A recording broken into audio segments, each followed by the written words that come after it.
Hello, my friends, and I hope you're having a wonderful Monday. Today, I've decided that we are going to take a look at the video game releases for the week. Kind of thinking about making this a weekly thing just because it's good to check in on what's coming out. Then you have an idea of what you might need to look at or what you might want to buy. And currently, we are definitely focusing more on researching the games themselves. Well, maybe not we, but the general gaming populace, because let's face it, I'm lazy. I don't look. The game looks cool, I'll probably buy it. I am a terrible, terrible person, I understand. There are always remakes and other things that don't necessarily have the same issues that might still be fun for you to pick up. In that vein, the first game on our list is El Shaddai Ascension of the Metatron. This is a game that I actually recalled because of a conversation with Sheepsidian, who really enjoyed the game quite a bit. He calls it a overlooked sleeper game that people should absolutely play. The story here says, long ago, angels were envious of humans. A long time ago, before human language and thought were divided, God ordered the Grigori angels to monitor the earthly world. As they continue to observe the earthly world for a long time, they develop admiration for humans and commit the taboo of falling into heaven. The heavens are furious and plan a flood to wipe out the early world, but at the plea of Enoch, who is a human being and is in charge of the heavenly scribe, he promises to wait for the plan to be carried out on the condition that the fallen angels be captured. Now Enoch's long journey that will decide the fate of the earthly world begins. It is a story from a long time ago that has not been allowed to be passed down. Now that is translated from Japanese, so it might sound a little weird. Overall, looks like a cool game, has a fun concept, and it is a remaster from what I understand. It will be releasing April 28th, so it actually released Sunday. It's an HD remaster, so you might want to go ahead and check that out if you're looking for something older that you don't have to worry about so much. Continuing in the vein of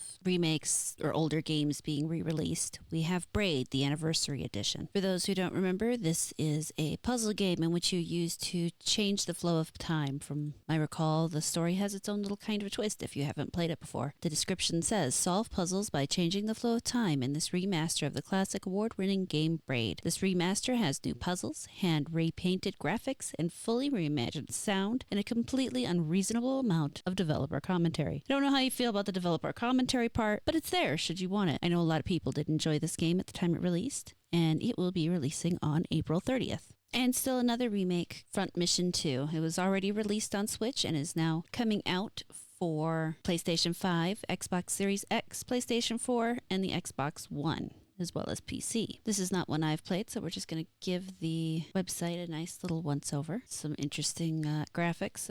That's definitely, you can see what the old kind of looked like, even though it's been upgraded. And the About is a classical tactical RPG returns. The second game in the main Front Mission storyline is finally available outside of Japan for the first time. Front Mission 2 Remake preserves the mature story, strategic turn-based combat, and Wanzer customization options of the original. Enjoy the revitalized classic with updated visuals and new features and enhancements, which include support for new language, new free camera option to zoom in during gameplay and check out Wanzers in detail, modern in-game sound effects, renewed soundtrack. 12 years have passed since the Second Huffman conflict. The impoverished People's Republic of Lordash has been suffering a severe economic decline ever since the war ended in June 2102. Soldiers of the Lordash army rise up and, led by Ven Makarej, declare independence from the OCU, Oceania Cooperative Union. Ash, an OCU soldier, manages to survive the ensuing battle, but Alordesh is completely overrun by the Revolutionary Army.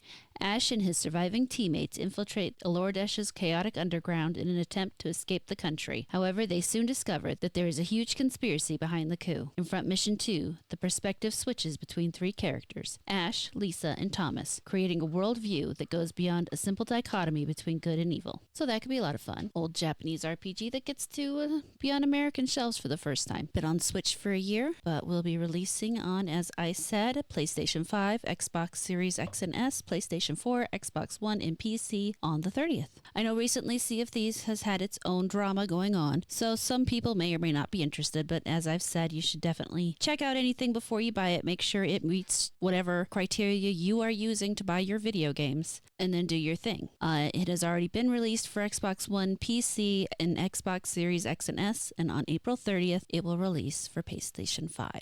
For a slightly more relaxing vibe on the Switch, the game Endless Ocean Luminous is going to be releasing. It looks like a, kind of an underwater swim and chill out kind of game, exploration.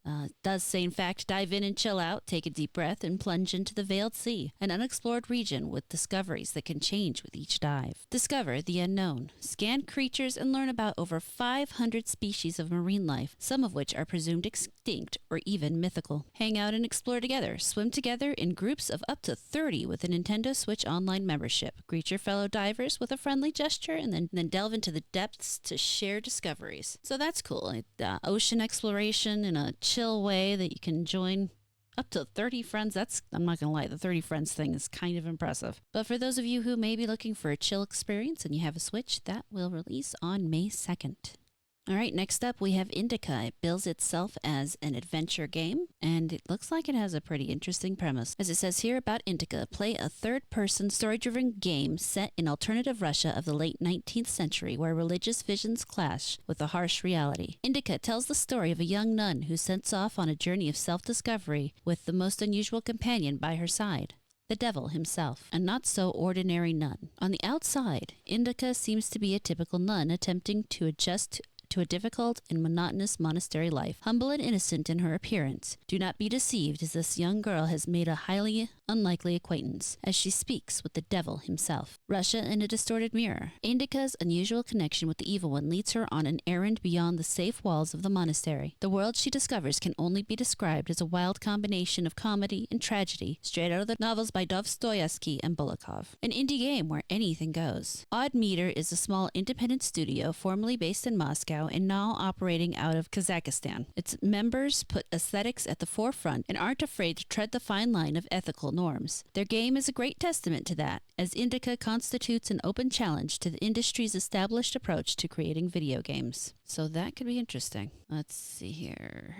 They're partners with Unreal, 11-bit, developers Odd Meter. No real red flags there, my friends. So if you want to check that one out, that does sound like an interesting game that will be coming out on May 2nd. For those of you who are VR fans, this will interest you more than anything because this is already out on a number of different platforms. This is a first-person psychological horror game. What would you do if you woke up locked in a dark room with your hands covered in blood? Play as Luca and endure the brutal torture of Madison, a demon that has forced him to continue a gory ritual started decades ago, making him commit abominable acts. Will you be able to finish this sinister ceremony? Now, it is already out for PlayStation 5, Xbox Series X and S, PlayStation 4, Switch, and PC.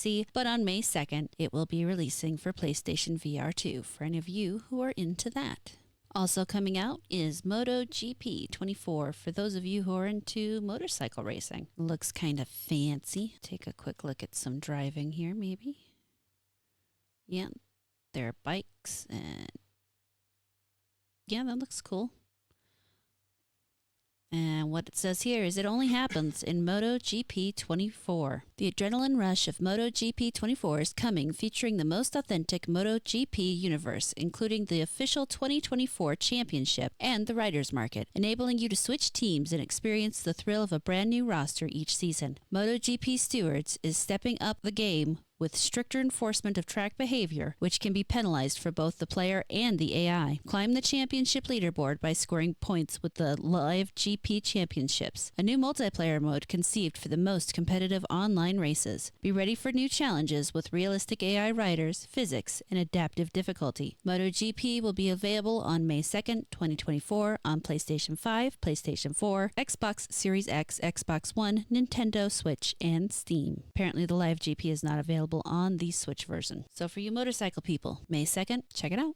Also releasing on May 2nd is Surmount. Fling yourself into a climbing adventure. Be the first to reach the top of the highest mountain in the world and meet eccentric characters along the way. Discover endless amounts of climbing routes alone or in co-op mode. Physics-based climbing, procedural and handmade levels. The graphics seem very Mii, like Nintendo Mii to me, if that makes sense. Not exactly what I would say astounding, but it could be cute. Eccentric characters, items and upgrades. You can customize your characters, which explains the Mii look. You can do solo or with a friend. So looking for a funner game, a little less serious, maybe even something for kids. Surmount releases on PC and Switch on May 2nd. And this one got out of order because I got it from a different list, trying to get as many as I could. So on April 29th, Echoes of the Plum Grove will release. Echoes of the Plum Grove, a new life awaits in Honeywood. Build a thriving community that will last generations in this cozy farm simulator. Farm, socialize, make friends, cook, craft, forage, and uncover the secrets of the island. If someone doesn't want to be friends, there are always other means. I'm not sure if that's supposed to be ominous. I'm not sure if that's supposed to be ominous or not, but it seems very Stardew Valley, except, instead of the overhead view, it looks like a side view. You get to live the simple life with your farm, talk to the animals or kill them. I'm not sure which. Get to know the locals. And apparently there is more than meets the eye. So I bet there is something kind of nefarious going on. For those of you who like farming simulators, could be one to check out. Has a pretty look to it, I think. But that is everything that I've found. I'm sure there's more that are out there that weren't necessarily on a big list. Maybe next time I'll just go into Steam and pull it up that way. I'm sure there's a way to do that. But let me know your thoughts. Is there anything you found exciting? Let's talk about it down in the comments. Thank you so much for watching this video. I really hope you enjoyed it. Please like, comment, subscribe, and turn on the notifications. If you really liked it, you can feel free to share it around, and I will catch you later.